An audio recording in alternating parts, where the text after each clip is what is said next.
nación.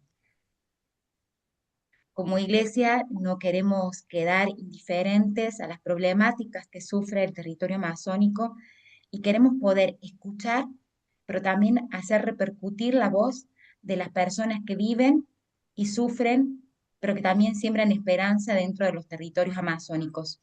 Entonces hemos organizado esta serie de 3 webinars de la Iglesia con Rostro Amazónico Camino al 12º FOSPA, una primera edición que será la que tendremos en la tarde de hoy con el padre Agnaldo Jr. y con la hermana Rose Beltoldo, pero también tendremos otras 2 sesiones más, una el día 15 de julio y otra el día 30 de julio para ir caminando juntos como iglesia hacia este encuentro del Foro Social Panamazónico, un espacio donde se comparten las problemáticas, se reflexiona juntos y juntas desde la sociedad civil, los pueblos indígenas, la iglesia y todas las instituciones y organizaciones y personas voluntarias que tienen deseos de construir y de seguir manteniendo una Amazonía para todos, no solo para quienes tenemos el privilegio de habitar en ella, sino para toda la humanidad, no solo como pulmón del mundo, sino como un espacio vivo eh, de cultura,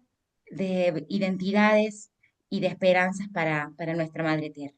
Entonces queremos en esta tarde dar inicio a este webinar dando la palabra a nuestros 2 secretarios de las redes que están aquí, tanto a Marcelo Lemos de SEAMA como a Jimena Lombana, así que les cedo la palabra a ellos para que puedan darnos la bienvenida a este webinar. Jimé, te escuchamos. Buenas tardes. Muy buenas tardes, un abrazo fraterno para todos y todas. Bienvenidos a esta iniciativa, bienvenidas a esta iniciativa de Iglesia con Rostro Amazónico, una apuesta sinodal de construir camino, unir fuerzas como iglesia en la Amazonía, camino al FOSPA. Quiero resaltar que este FOSPA tiene para Repán una connotación muy especial. Uno, que sea Puyo, un lugar de nacimiento, de fortalecimiento de la Repan, o sea, es como si estuviéramos en casa, y de allí agradecer al equipo de Repan Ecuador todo el esfuerzo de coordinación que está haciendo para nuestra participación allí en Puyo. Y por otro lado, quisiera resaltar la importancia que este FOSPA tiene en el sentido de recoger el mandato de Bolivia, y es que trascendamos de que sea un espacio de intercambio, de experiencias y de declaraciones muy bonitas, a que sea un espacio que nos articule en agendas comunes y rutas de trabajo común que lleven de verdad a lograr, en el caso de la Casa 1, un tratado de territorios libres de combustibles fósiles que proteja nuestros territorios, que acuerpe las luchas que están dando muchos líderes, muchas comunidades en nuestra querida Amazonía como territorio en disputa, y también en la Casa 3 de Nuevas Economías, desde las apuestas de justicia socioambiental y buen vivir. Es un espacio para visibilizar esas experiencias a veces invisibles que hace la Iglesia en los territorios. Entonces, que todas estas reflexiones que estamos haciendo en estos 3 webinars nos lleven a recoger esos insumos, esos frutos que fortalezcan nuestra voz y representación en un espacio de sociedad civil tan importante como es el FOSPA. Un abrazo para todos y todas y bienvenidas. Muchísimas gracias, Jimé, por tus palabras. Marcelo, te escuchamos. Buenas tardes a todos y todas. Boa tarde para todos y todas. Bien, un saludo también especial primero en nombre de la Presidencia de la Conferencia Eclesial de la Amazonía, en la persona del Cardenal Steiner, más también los vicepresidentes, que son ese rostro también de la diversidad ministerial de la Iglesia, con la hermana Sonia, religiosa de Brasil, Padre Jesús, religioso de Perú, la Marta Joy, laica de la Guyana y también indígena mapuche, y Juan Hernández, también indígena de Bolivia, que ocupa ese rostro. Entonces creo que esta tarde, esa ruta que vamos, por medio de la clave de las casas en estos webinares, también convoca otra vez, como iglesia, sostener procesos que apoya, que alimenta, que sostiene una espiritualidad también de una sinodalidad sociológica, y de manera que vamos al territorio desde la Amazonía con los pueblos, construyendo y reconstruyendo novedades y oportunidades, pero con la confianza que una parte vamos dando como signo concreto del Evangelio en la vida de las personas. Entonces, estamos aquí en comunión, las organizaciones, personas que son de verdad esa visibilidad concreta del Evangelio a partir de la dimensión de la iglesia, pues nos convoca a marcharnos juntos y estarmos en unidad. Entonces, muchas gracias y seguimos en ese bonito encuentro. Muchísimas gracias, Marcelo, por tus palabras. Bueno, decíamos que esta es una iniciativa de toda la iglesia y hoy queremos seguir caminando juntas y juntas y, e ir escuchando distintas miradas, distintos espacios de reflexión. Eh, Como somos diversos en la Amazonía, vamos a tener nuestras presentaciones tanto de Padre Agnaldo como de Hermana Rose, este, en portuñol o en portugués, así que vamos a procurar hablar un poquito más lento para poder darnos a la comprensión. También la aplicación tiene la posibilidad de facilitar la transcripción en la parte inferior, ¿sí? de la pantalla. Van a encontrar la posibilidad de transcribir, ¿sí? En donde están las letritas CC, ¿sí? La doble C, ahí está la opción de lenguaje y ahí van a buscar la opción que ustedes requieran para esta transmisión. Así que bueno, queremos darle las bienvenidas entonces en esta tarde a la hermana Rose, ¿sí? Para que ella pueda compartirnos cómo es la misión, la identidad de la iglesia con rostro masónico que acompaña los procesos sociales, ecológicos y culturales desde la Amazonía, desde la espiritualidad del Evangelio y de la ecología integral, ¿no? Entonces, queremos que ella nos cueste un poco sobre el FOSPA, desde la teología masónica, la espiritualidad, la sinodalidad y la profecía.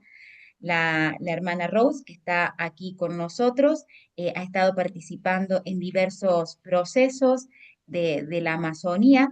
Ella es de la Congregación de las Hermanas del Inmaculado Corazón de María, es pedagoga, actualmente secretaria ejecutiva de la CNBB Regional Norte, también es integrante del Núcleo de Mujeres de REPAN y de Misterialidad de la SEAMA, y hace parte de una red de un grito por la vida y el trabajo en la prevención de las violencias del abuso, la explotación sexual y el tráfico de personas.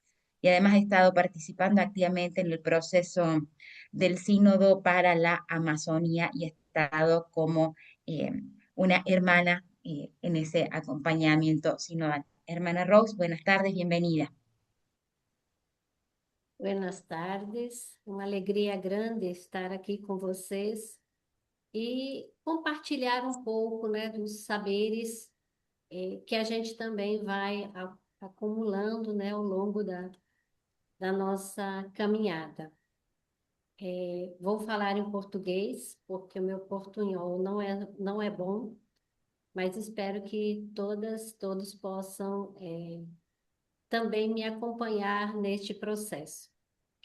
Eu vou fazer uma fala breve, né, em alguns tópicos a partir do que foi me pedido, né, neste compartilhar os processos do sínodo, né, e como eles podem iluminar o FOSPA, né, e também destacar um pouco o papel de nós mulheres nesse processo de construção que a gente fez, né, durante todo o processo do sínodo e que continua fazendo.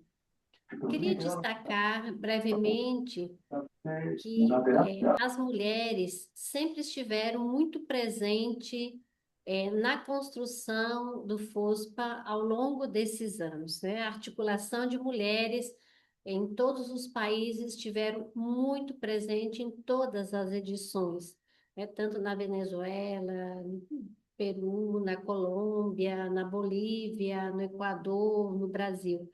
E é importante, né, destacar isso, que esse construir, né, junto vai somando as forças, né, dos povos que vivem nessa região.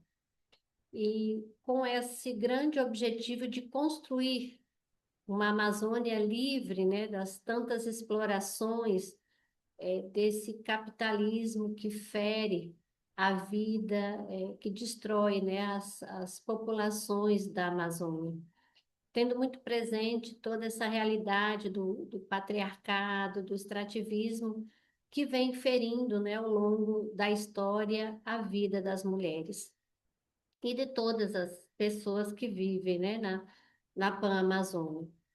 Eu queria só fazer uma breve memória, né, do papel das mulheres neste processo de construção do Sínodo para a Amazônia e tantos outros processos, né, que ao longo da história foram sendo construídos.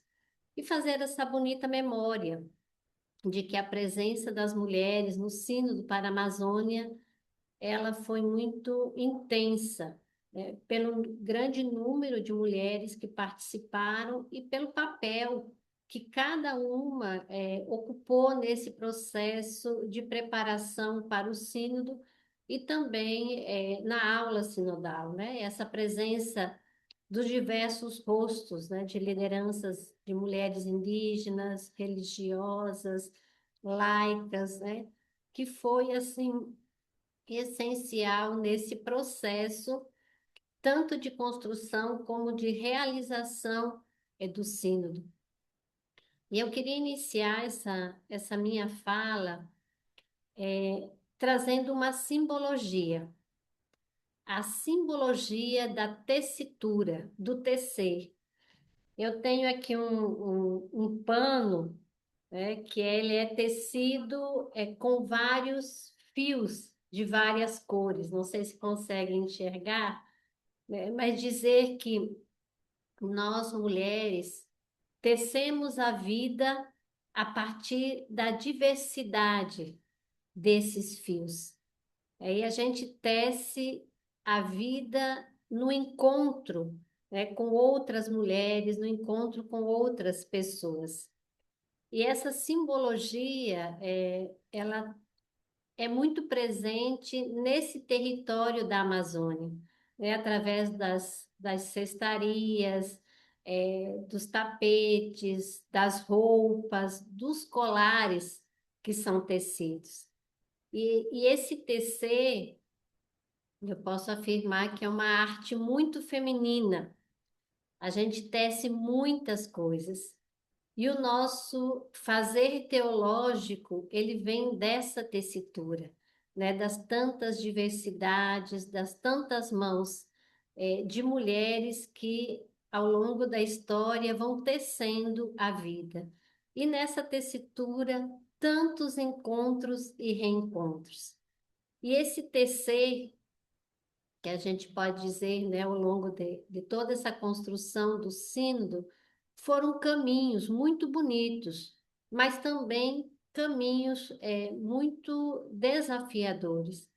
E aí eu gostaria de trazer 4 caminhos nessa tessitura que nos ajudam muito nesse caminho da construção da sinodalidade.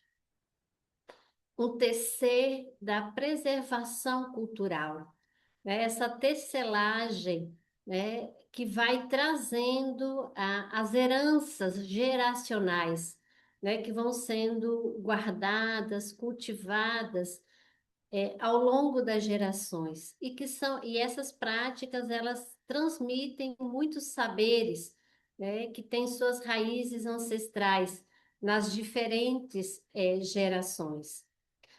Um outro caminho é o da autonomia, da sobrevivência, né? Em muitas regiões da Pan-Amazônia, né, a confecção, a tecelagem, elas são a base da economia local, né, que gera muita vida para as mulheres, para as famílias, né, e muitas vezes elas vivem dessa tessitura. Então, a tessitura tem muito essa dimensão da autonomia e da sobrevivência. E nessa tessitura, eu gostaria de destacar a memória e a resistência, né? Esse fazer manual é frequentemente, né, retomado como uma forma de narrar histórias, de construir memórias. e diante de um mundo ferido, né, de tanta destruição da Amazônia, é importante a gente fazer memória, narrar as histórias, né, para a gente também ir criando essa resistência.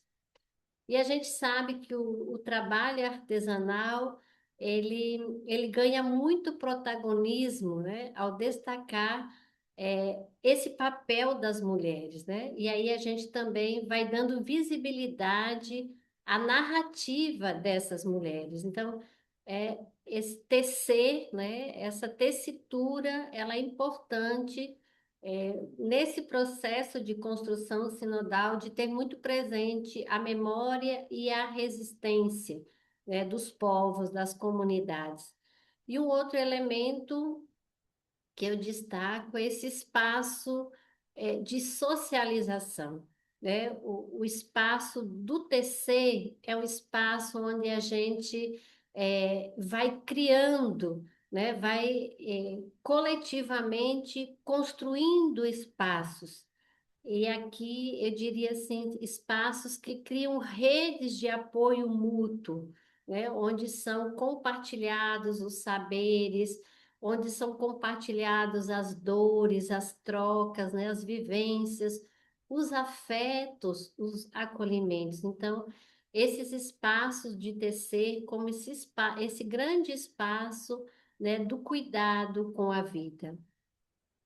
E um outro elemento que eu destaco também como importante, né, nessa tessitura, é que ao longo da construção do Sínodo para a Amazônia, e agora também todo o processo de construção do Sínodo sobre a sinodalidade, é a tessitura da escuta sinodal.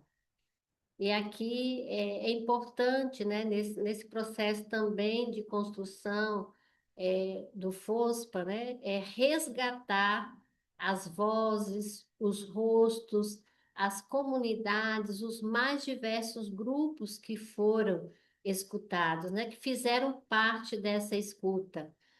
E aí, nesse processo, né, de fazer memória dessas escutas, eu trago presente o grande número de mulheres que foram escutadas e contribuíram com as escutas nos territórios, né? E desde o processo do Sínodo para a Amazônia, como também a construção do Sínodo sobre a sinodalidade, as mulheres tiveram esse grande destaque, né, no cuidar, na tessitura dessa escuta sinodal. E o caminho dessa tessitura da sinodalidade, ele nunca é feito sozinho, né? O tear sempre é coletivo, ele envolve processos contínuos, e acho que isso é importante a gente ter presente e resgatar, né? Que se a gente for ver na história das nossas comunidades, né? Das nossas comunidades eclesiais, são as mulheres que mais tecem esses processos. E elas são artistas, né, nessa construção e nessa tessitura desses processos. E aí eu queria também destacar nessa construção desses processos ao longo da história, né, quatro elementos aparecem com muita força na querida Amazônia. Um deles que eu destaco é esse protagonismo histórico e eclesial que as mulheres no documento foram recolhendo a partir das escutas. E são as mulheres, essas grandes guardiães da fé, da cultura, do fazer teológico em nossas comunidades. Desde as comunidades das cidades, como as comunidades, né, das comunidades indígenas, né, do interior, das comunidades rurais. Porque são elas que estão lá presentes, né, que batizam, catequizam, são as lideranças das comunidades, e são essa presença, aonde a presença dos sacerdotes, né, dos homens, muitas vezes não não se faz presença, né? São elas essas grandes guardiães da fé e da cultura. Uma outra dimensão que eu destaco da querida Amazônia, e nesse processo das mulheres como guardiães, né, da fé, da cultura, que está muito interligado, é a defesa da casa comum. São as mulheres, né, que mais cuidam dos seus territórios. E para dizer que são elas também que atuam na linha de frente na preservação, né, tanto da biodiversidade, da resistência, né, contra o desmatamento, contra a mineração e as ameaças aos povos originários, né? São elas que estão muito presentes, né, e resistindo frente, né, a toda essa destruição da casa comum. Um outro elemento também que eu destaco, né, que é muito presente na querida Amazônia, nos quatro sonhos do Papa Francisco, a luta por espaços de decisão.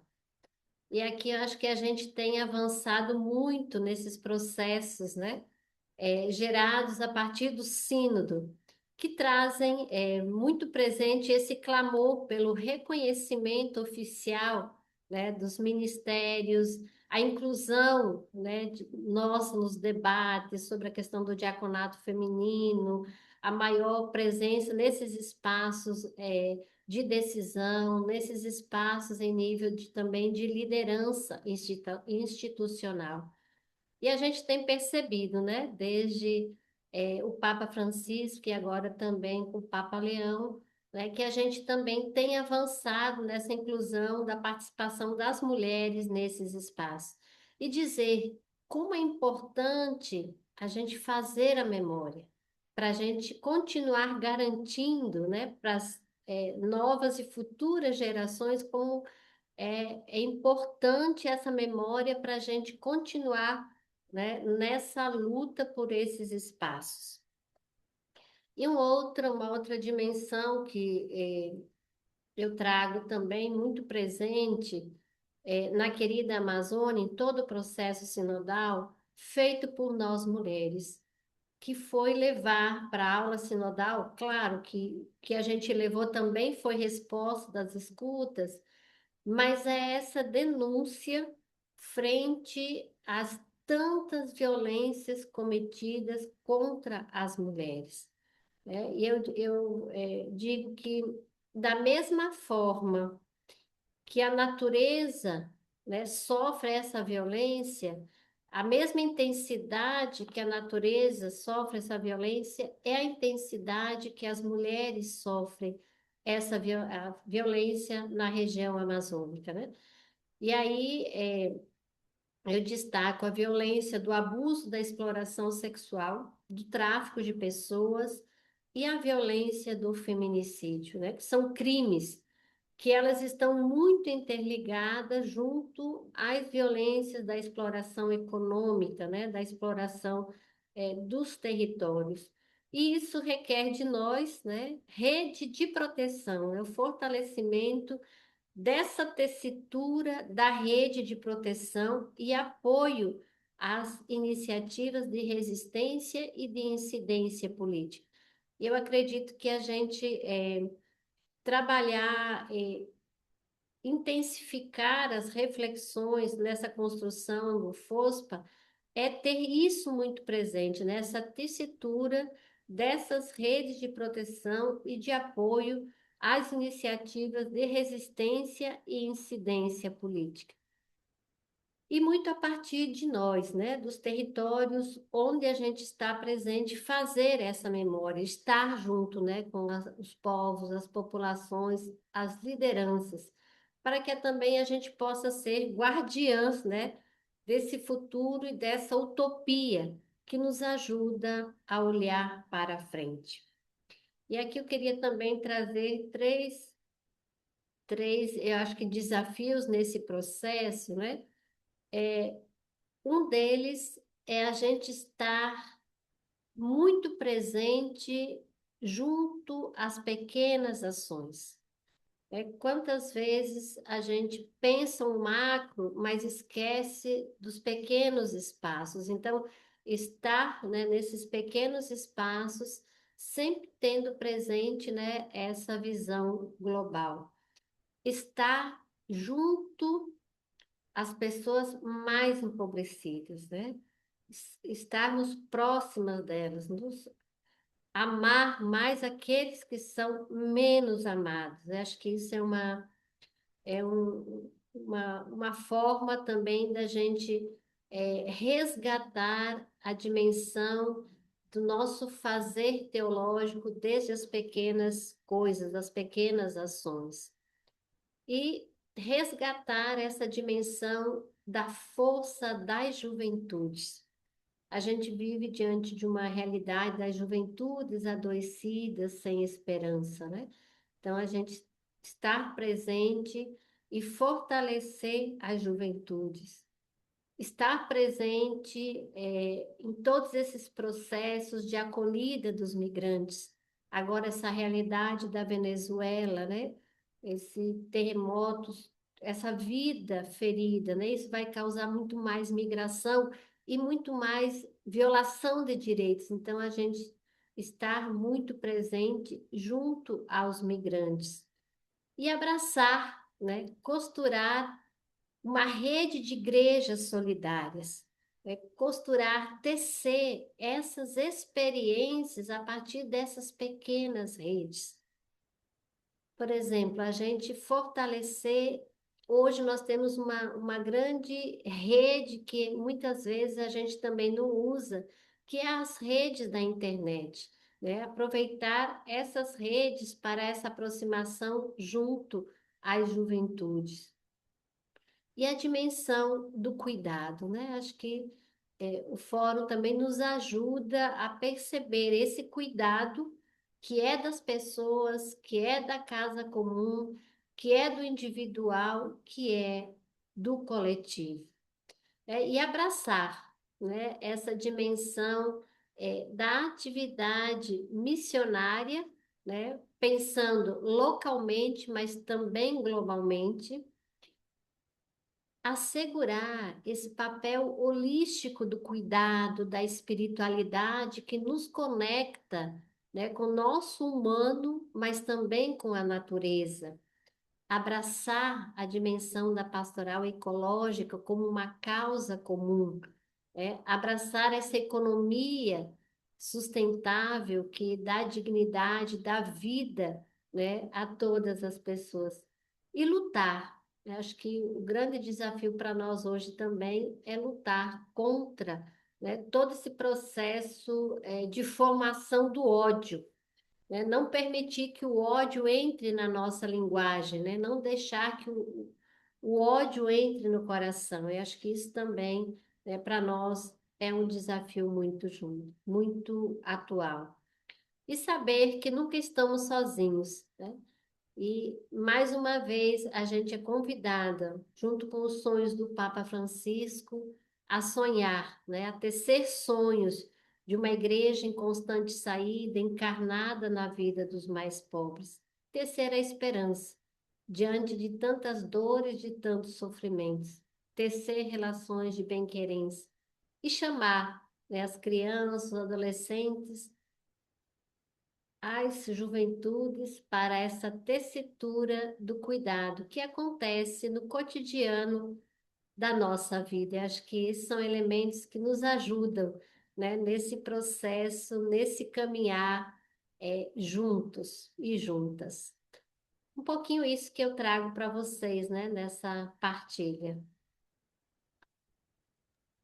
Hermana Rose, muchísimas gracias por lo que nos has compartido, esta bonita analogía de tejer con diferentes trazos, con diferentes hilos, y este protagonismo de la mujer a lo largo de la lucha y la construcción histórica, no solo a nivel cultural, sino también a nivel eclesial, esta necesidad también de hacer memoria de todos esos procesos y de abrazar con los dos brazos la historia, la humanidad, lo que somos, lo que hacemos, y luchar para que no nos entre el odio. Muchas gracias, hermana Rose. Agradecemos a Ana Gabriela que ha ido colocando también en el chat las traducciones de algunos fragmentos para que podamos dar seguimiento a lo que nos van compartiendo los ponentes en esta tarde. Bueno, queremos también agradecer a las redes eclesiales que han permitido que este espacio se esté dando en este momento. Ya hemos escuchado la palabra de Marcelo Lemos, de SEAMA, de Jimena, de REPAM, pero este proceso, este entramado también está formado por otras redes eclesiales que tienen vida en la Amazonía, como son REIVA, que es la Red de Educación Intercultural y Bilingüe. Saludamos especialmente a la hermana Marbelis, que está aquí entre nosotros esta tarde. También está formando parte del Servicio Jesuita Panamazónico, SJPAM. También está formando parte de este entramado de red PUAM, que es el Programa Universitario Amazónico.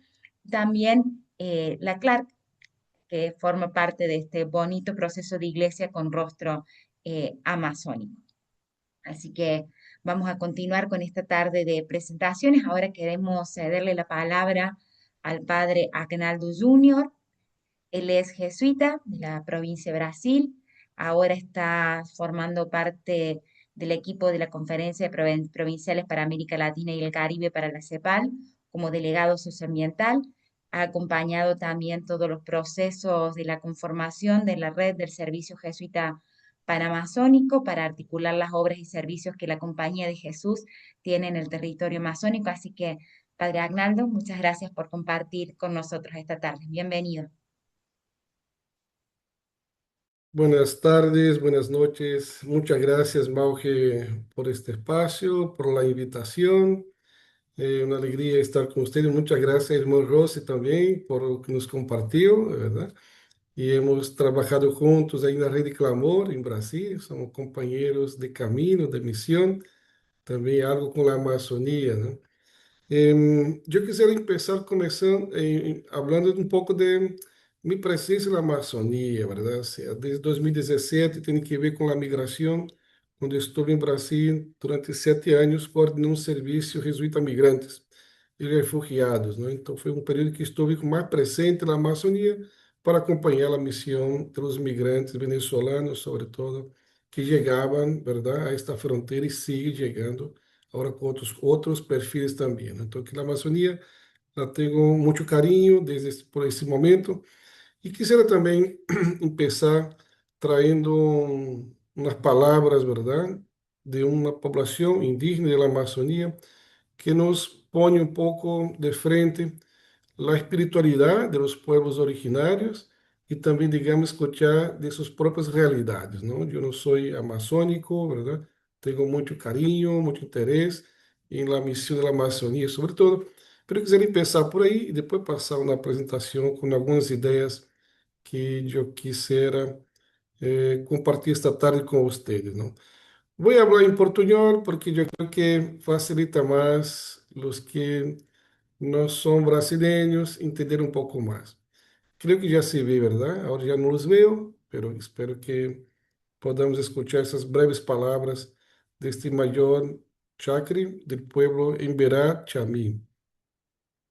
Enseñan a vivir humanamente. Nosotros no somos dueños del petróleo, no somos dueños del oro, no somos dueños de nada. Solamente aquí en la tierra, el sagrado oficio que el Padre nos dejó fue ser guardianes, cuidar todo esto. El viento es nuestro aliento, el fuego nuestro espíritu, la tierra nuestro cuerpo, el agua nuestra sangre. Ese es el rezo que nosotros como pueblos originarios aquí en el Abya Yala siempre pronunciamos. Es como esa oración católica, como el Padre Nuestro. Ya es tiempo de concientizar a nuestra generación. El día de mañana no podemos dejar la madre tierra árida, hecha un completo basurero. Este es el momento en donde nosotros debemos pensar conscientemente de que nuestros actos voluntarios o involuntarios ha repercutido en que la madre tierra se sienta cansada de nosotros, sus hijos. La madre tierra es la única madre que nos da vida, que nos da agua, que nos da todo. Por más que nosotros la maltratemos, la pisotemos, ella nunca no nos agrede, no nos va a ofender. Ya es tiempo de enseñar a nuestros hijos de que sin ella no somos nada. Ya es tiempo de sembrar árboles, de ser más conscientes de nuestras propias acciones. de cuidar nuestro pensamiento, nuestra palabra, nuestras acciones. Si cuidamos nuestro pensamiento, ese pensamiento se vuelven palabras. Si cuidamos las palabras, esas palabras se convierten en acciones. Son nuestras acciones lo que en realidad demuestran quiénes somos, para dónde vamos y el por qué estamos acá. Manejamos todos los poderes, pero nos falta algo. Manejar el poder de amar y el poder del perdón y del respeto. Si cuidamos estos tres preceptos, habrá equilibrio en toda la tierra. Cuidar los lugares sagrados, los lugares de poder. Sentarnos al lado de un abuelo, de una abuela, para que nos enseñen a vivir humanamente. Nosotros. Bueno, com estas palavras, como pedir permisso também para entrar neste território que era a Amazônia, creio que agora já se viu a outra apresentação, verdade? Que agora já não lhes vejo, solamente lhes escuto. Se ve, Em, Padre Arnaldo. Se ve, ¿verdad? Vale, gracias, Mauge. Pues yo quisiera empezar por aquí, o sea, esta iniciativa de estas 6 organizaciones que están dando este paso de lograr buscar una mayor articulación, coordinación como iglesia, ¿no? Como organizaciones eclesiales para una presencia, digamos, calificada, fortalecida en el FOSPA, que es un espacio bastante mais amplo como sociedade civil para cuidar da Amazônia, não? O FOSPA empieza em 2002 e é basicamente, digamos, um fruto do Foro Social Mundial. Então, pero não podemos como cuidar todo o mundo à la vez e foi muito importante esta iniciativa de mega pongamos foco na Amazônia para que empecemos a cuidar esta casa comum, não? Então, creio que a participação da igreja nesse espaço de forma agora como mais coordenada, mais organizada, mais juntos, como irmãos e irmãs, compartilhando a mesma fé e os mesmos sonhos para esta Amazônia, creio que ganha muitíssimo mais força, muitíssimo mais incidência, não? E o outro aspecto que quisiera também celebrar muito é que hemos aprendido algo na COP, a COP 30 em Belém, também nossa Amazônia brasileira, esforço também logramos uma maior articulação como igreja, verdade? Desde a igreja universal, regional, local. Ou seja, é muito importante para que não sigamos fragmentando-nos e no esforço comum de que queremos buscar o mesmo, não?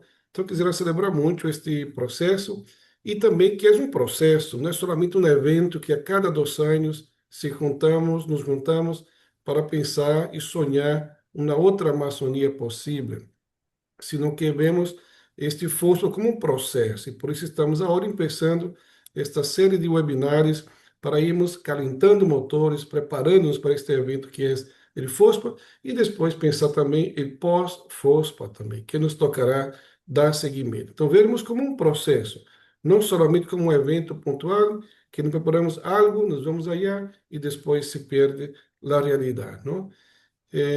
Creio que todos já conhecemos o que é o FOSPA, não sei se todos, mas igual depois eu vou poder compartilhar a apresentação. Aí está um pouco a identidade, que é este espaço mais de articulação, de ação, de reflexão, que busca ler a realidade, mas também propor, digamos, alternativas à região, a este bioma amazônico, mas também como congregar e articular os movimentos diversos, não sei, muitos atores que devem somar esforços em busca de um mesmo objetivo, de um mesmo sonho, não?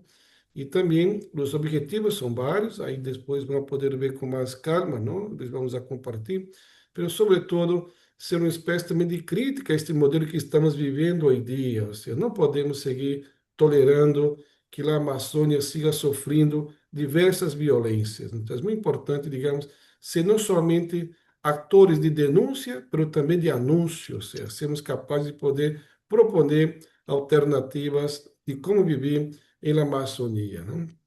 Esse espaço mais autônomo, não?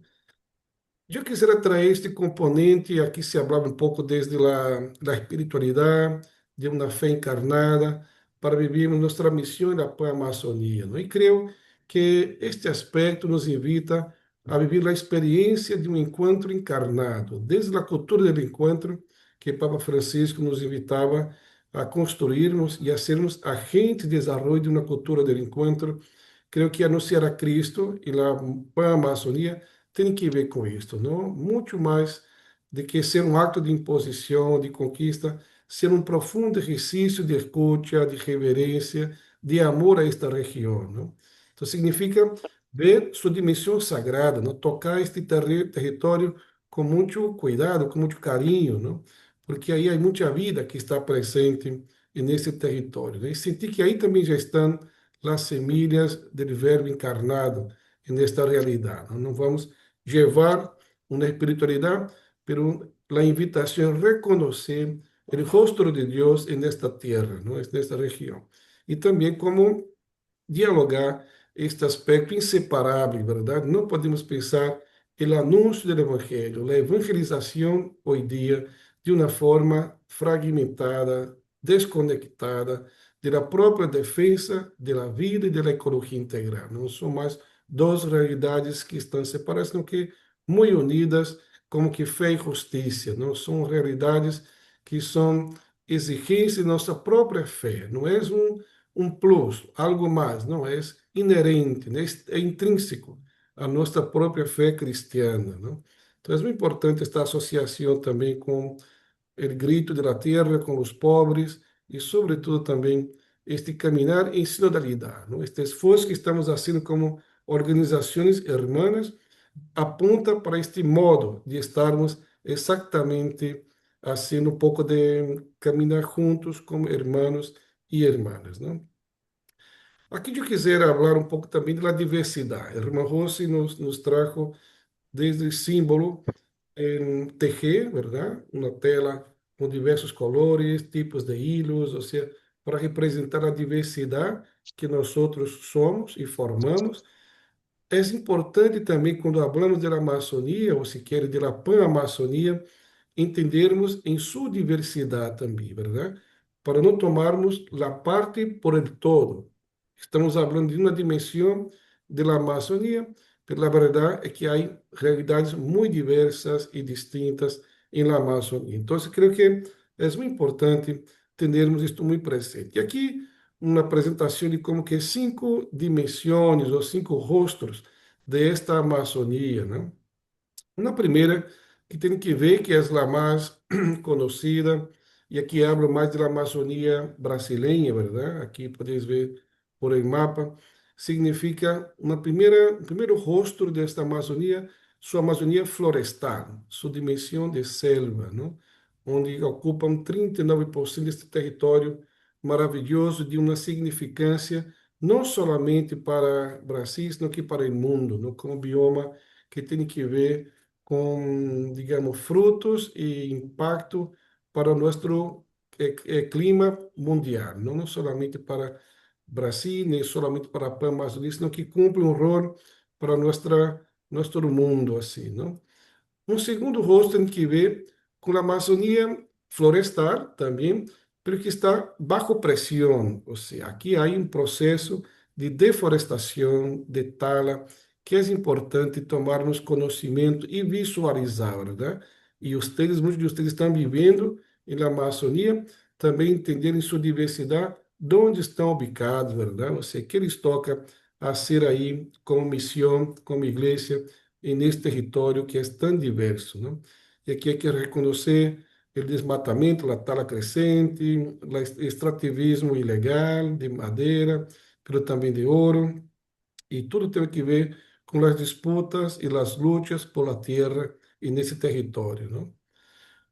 Um terceiro aspecto é a Amazônia desmatada, ou seja, há uma zona que já não é mais somente selva, senão que já está desmatada, e tem que ver com 11% desta Amazônia legal, do lado mais brasileiro, e significa que seria bom também cair na conta de que necessitamos acompanhar as lutas por la regularização desses territórios, muitos deles territórios indígenas, não? Pero que todavia siga um processo de poder lograr o reconhecimento legal a seus pueblos, a suas comunidades, a suas aldeias também, não? Uma quarta dimensão tem que ver com a Amazônia não florestal, pero já que é como quase cercando-se a um outro bioma que é cerrado, que aí, como dizemos em Brasil, não? Que está muito bem vinculado a monocultivo, ao processo, mas também de ganado. Então, são uma zona bastante, digamos, também afetada. E, por fim, como um quinto rosto desta Amazônia, está a Amazônia urbana, ou seja, não? Então, também estão seus povos. Reconhecer que 76% da população da Amazônia legal, do lado brasileiro, estão em las cidades, não estão em zonas, digamos, pobladas, onde também sofrem, digamos, uma precária infraestrutura, precário serviço público para essas populações, precárias estruturas em geral para os que aí vivem nesses territórios, não? E que falar das periferias dessas grandes cidades, né? Quando pensamos em Manaus, quando pensamos em Belém, que são hoje em dia grandes centros urbanos onde há uma população massiva, assim. Então, falar da Amazônia, reconhecer que é uma região extensa, diversa, heterogênea, não? E mirá-la também desde sua biodiversidade. Ou seja, na Amazônia não podemos somente falar dos bosques, verdade, da selva, sino que também de toda uma diversidade, uma rica diversidade que está presente e vive e pulsa no coração da Amazônia e da Pan-Amazônia. Então, só como eu quisera começar um pouco desde aqui, para que caiamos na conta, não, de cuidar muito quando falamos de uma parte por el todo, sobretudo, não? E aqui na proposta, a provocação que eu quisera deixar na cabeça, no coração de vocês, é estas três palavras, não? Novo sujeito apostólico. Ou seja, como pensarmos em convergência, em comunhão com esses três documentos que hemos recebido do magistério dos papas, Papa Francisco, aqui de maneira muito especial e carinhosa, também quisera recordar esta tarde, como pensarmos o cambio, a transformação deste novo sujeito apostólico para a missão em la Pan-Amazônia, ou seja, que características necessitamos passar por um processo autêntico, verdadeiro de conversão de estruturas que já não funcionam mais, ou já que nos hemos dado conta de seus limites para poder lograr e repensar este perfil que chamemos de missioneiros e missioneiras, de agentes de pastoral, de desenvolvimento, né? Pero aqui quisera apontar a dimensão, sobretudo eclesial, desse sujeito apostólico, não? Ou pastoral, se nos cai melhor a palavra e conceito, não?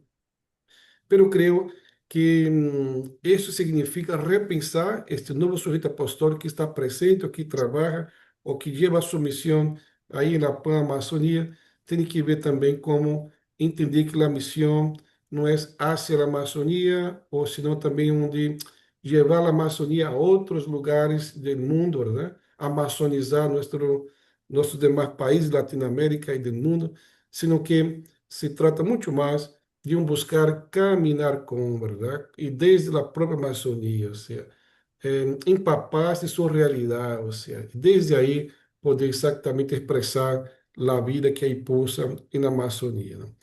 E a proposta que eles hago é exatamente esta, ou seja, não? Vamos agora passar um pouquinho por esses três documentos, que é a minha sugerência, para ver quem nos invita a pensarmos um novo sujeito apostólico para a Pan-Amazônia hoje em dia, né? Então, eu creio que essa é a proposta que quisera deixar para o diálogo, a conversação com vocês esta tarde, não? O primeiro aspecto que podemos tomar de la mano de Laudato Si é um passo, uma conversão de uma missão colonizadora que hemos tenido, há que reconhecer, verdade? Há que ter capacidade também de autocrítica para pensarmos na missão desde a conversão ecológica integral e tudo o que isso significa, não?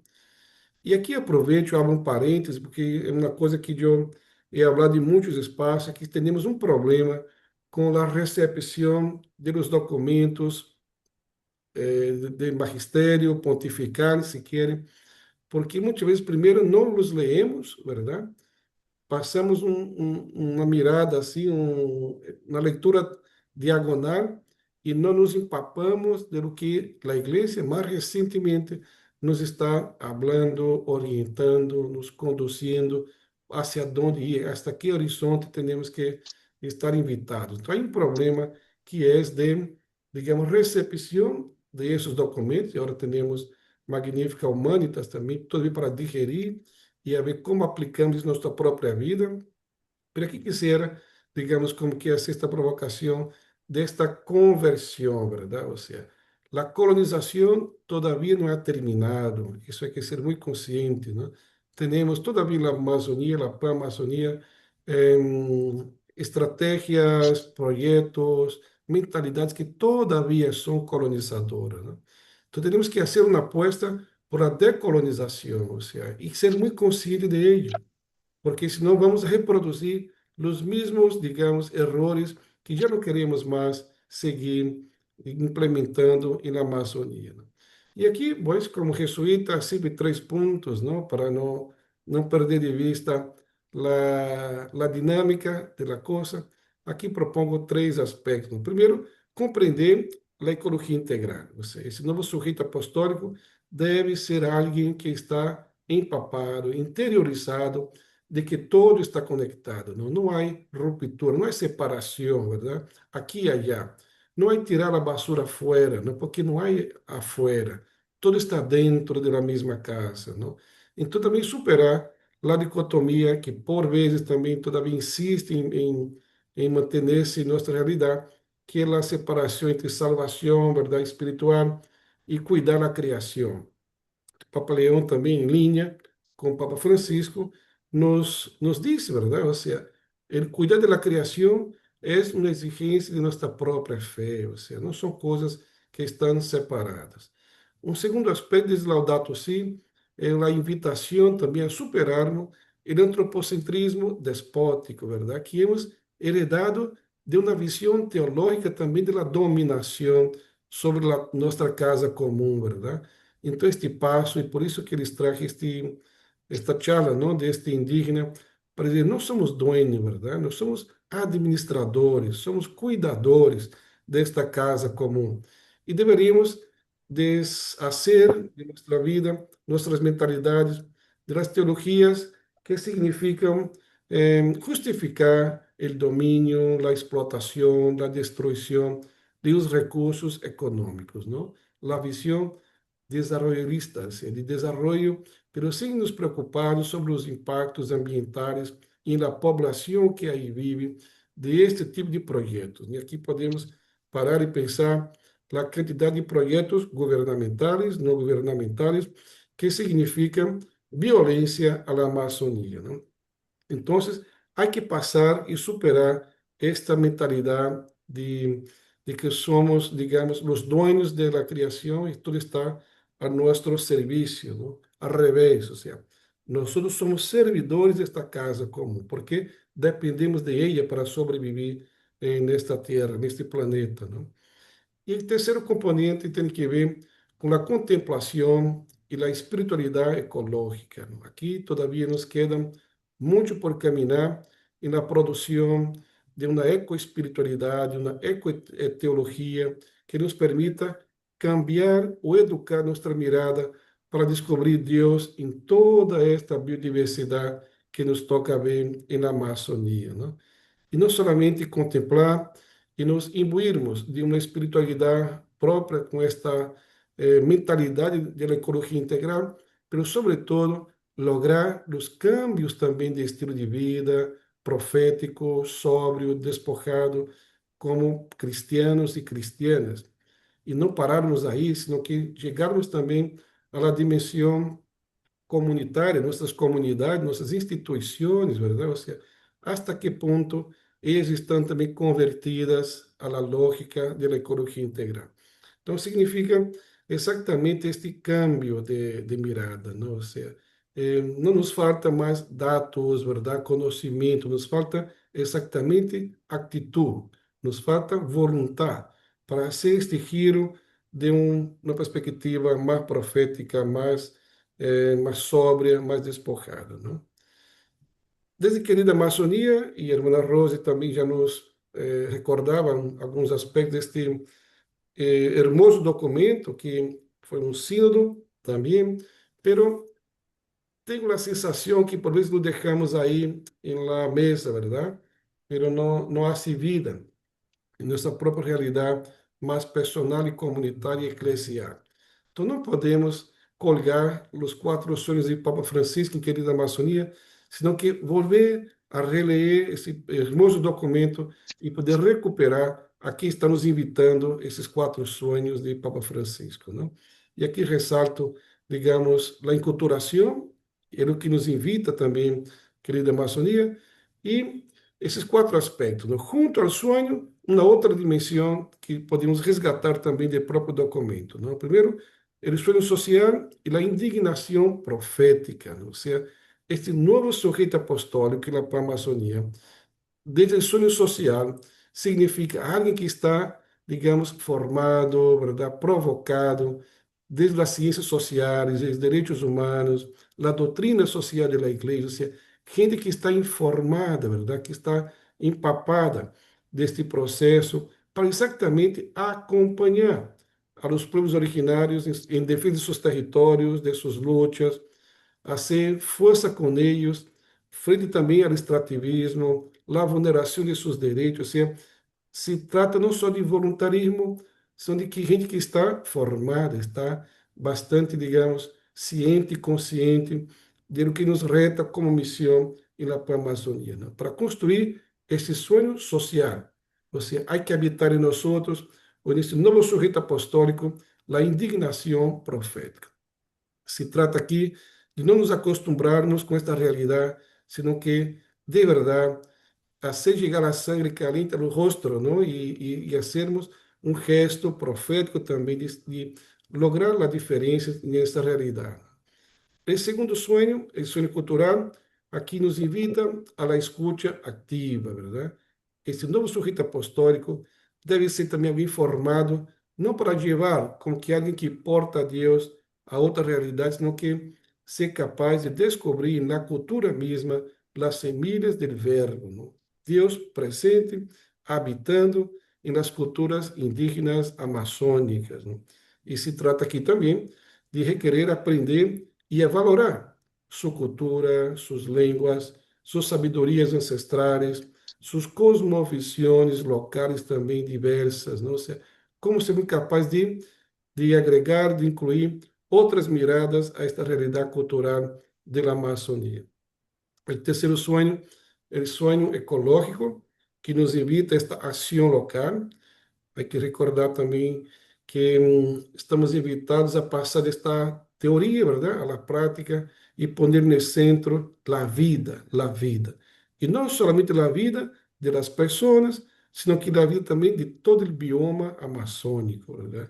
Desde a hormiga hasta o ser humano, ou seja, todo é vida, verdade? Todo está conectado e mirar esse sonho ecológico como um lugar, um santuário precioso, que estamos chamados a guardar e a cultivar com devoção e com compromisso esta realidade. E, por fim, o sonho eclesial, que é o que nos invita a este rosto amazônico como igreja neste território e sermos capazes, como novos sujeitos apostólicos, promover uma igreja com identidade própria, verdade? Não somente repetindo outras culturas, outras expressões, mas ser capaz de generar sua própria identidade como igreja nesse território. Papa Francisco foi um incansável defensor de que pudermos avançar mais. E estou convencido que lhe gostaria, antes de que houvesse falecido, ver que hemos logrado avançar mais e mais na Amazônia, não? Pero não depende somente de sua vontade, senão de que as circunstâncias, as estruturas que temos hoje em dia para ser avançar mais esta igreja com identidade própria na Amazônia, né? Que não pare na enculturação somente do mensagem, verdade? E linguagem, senão ser capaz também, digamos, de enculturar o rito, a liturgia, como se está em processo também, o rito amazônico para a celebração da Eucaristia, não? E também toda a organização comunitária, aqui não podemos prescindir, verdade? A igreja doméstica, a igreja comunitária, a que nos invita o sonho eclesial. O terceiro documento tem que ver com fraternidade, verdade? E este novo sujeito apostólico, digamos, convencido da fraternidade universal, ou se quer, a amistade social, como usa o Papa Francisco em fraternidade, esses dois âmbitos, não, da vida eclesial e social, para poder exatamente recuperar.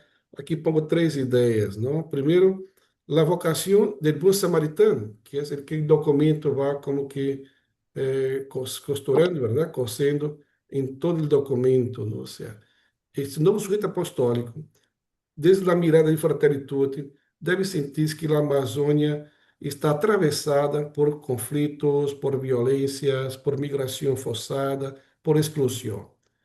Este novo sujeito apostólico vê como bom samaritano o que está caído, verdade? E deve ser capaz também de formar-se para não passar de largo, como hicieron o sacerdote de outrora, verdade? Senão ser capaz de poder mover-se de compaixão por esses conflitos, por estas violências, por esta migração forçada, por a exclusão, verdade?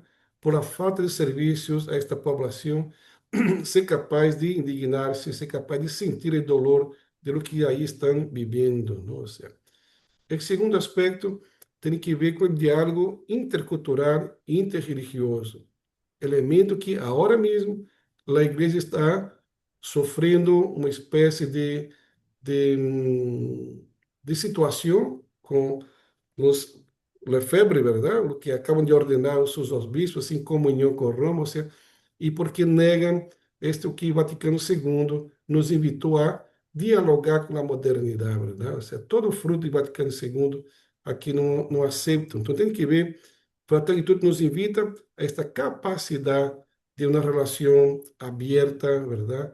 Com outros e outros que também buscam o mesmo bem comum, verdade?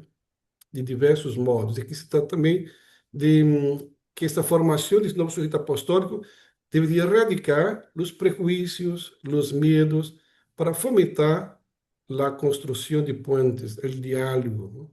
Entre os que são diferentes, comunidades indígenas, ribeirinhas, afrodescendentes, migrantes urbanos. Ou seja, a diversidade não é um problema, não é uma pobreza, sino que é uma riqueza que devemos apostar, verdade?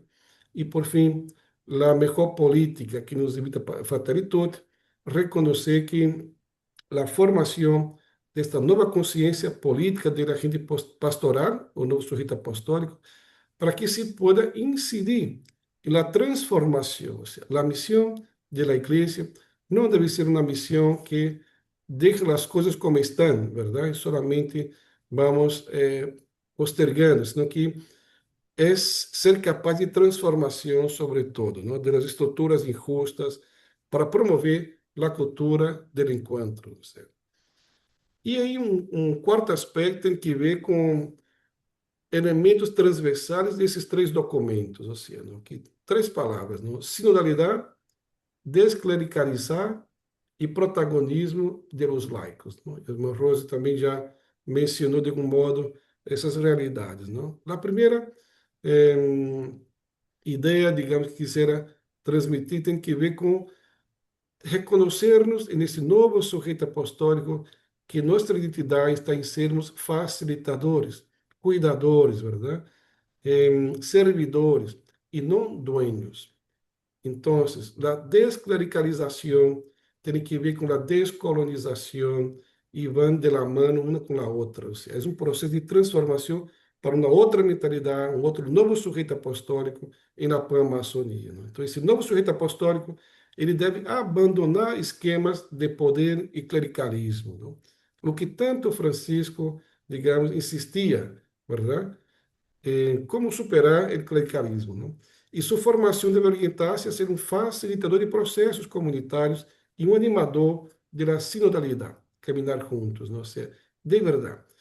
A sensação que tenho é que, neste tipo de sinodalidade, hemos aprendido um discurso que todavia lo usamos em muitos lugares e de várias formas, mas todavia não hemos logrado hacer de la escucha e deste caminhar juntos hasta la toma de decisión juntos. O sea, todavía resisten estruturas de clericalización en la iglesia y en la Pan-Maçonia también. Entonces, creo que es un proceso de largo aliento, pero que necesitamos estar conscientes y ser capaz de ir más allá.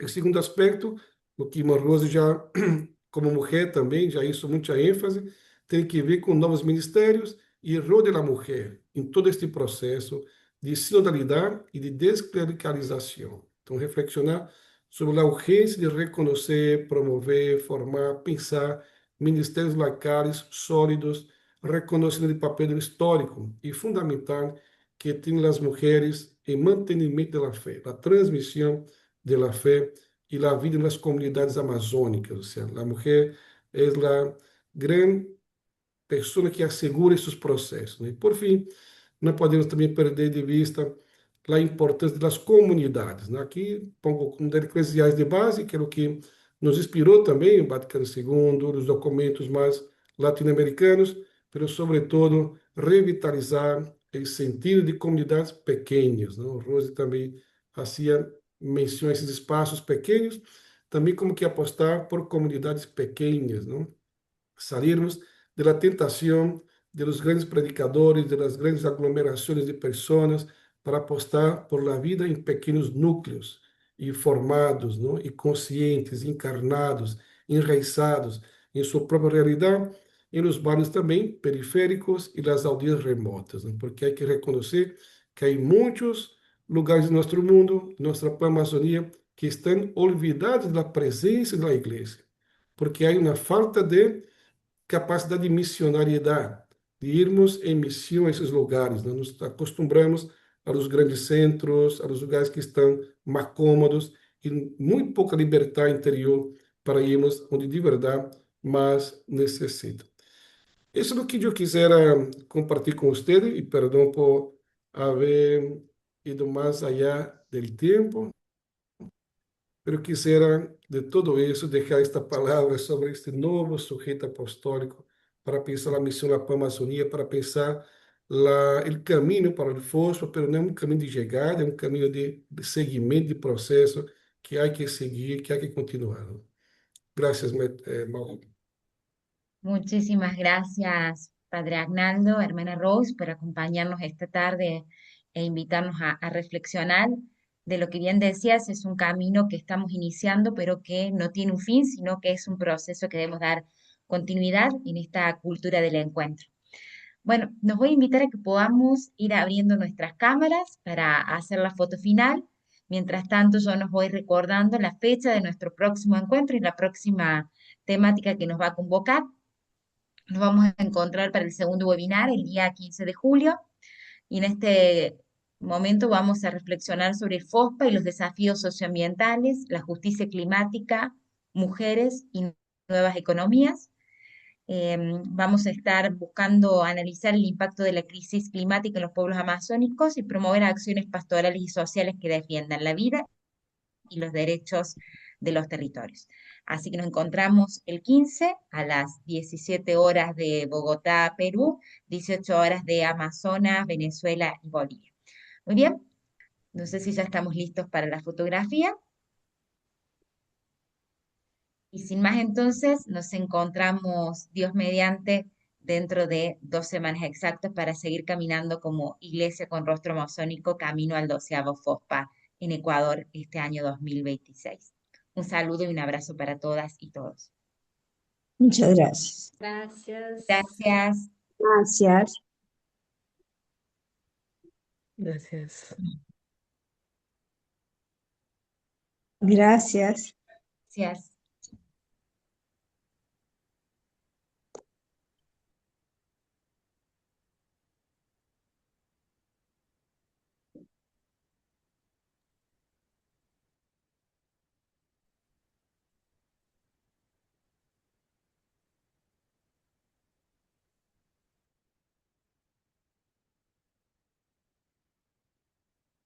Ujú.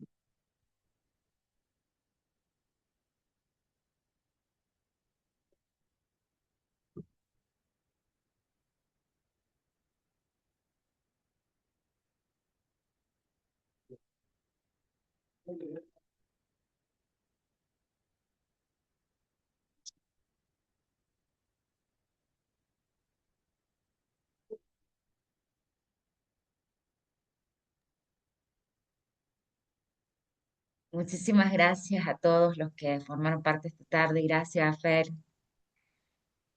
Anita, Gabriela. Leí tarde el mensaje de la foto.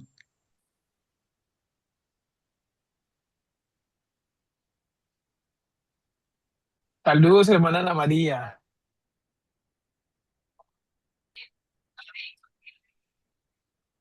Saudade, irmã Mariluce. Saludos, saludos, Fernando. Un gusto. Un abrazo.